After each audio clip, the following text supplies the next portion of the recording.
Umabot na sa mahigit 100 ang nasawi sa nangyaring stampede sa India. Nangyari yan kasunod ng pangangaral ng isang pastor doon. Si Kaylahin magbabalita.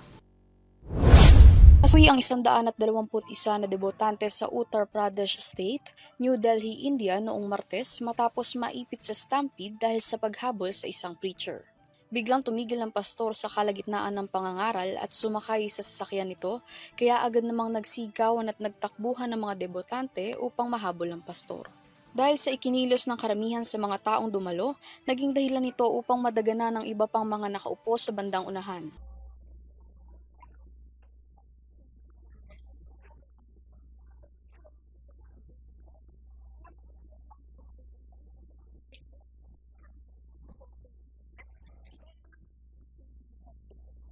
Batay naman sa lawyer ng pastor na si A.P. Singh, hindi raw pinapayagan ng pastor na mahawakan ng paa nito o kahit ultimo buhangin na sumalat sa paa nito ay hindi rin pinapasalat sa iba. Mula ito sa local report ng bansang India na tinutukoy na dahilan kung bakit nagtakbuhan ang mga debutante papunta sa pastor sa kagustuhan ng mga itong mahawakan ng paa nito.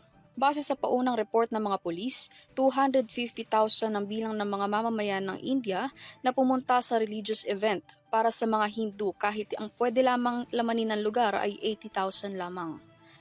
Ayon pa sa mga otoridad, grupo lamang ng mga debutante ang nag-ayos ng event batay sa nakapaskil na poster sa lugar kung saan nangyari ang insidente.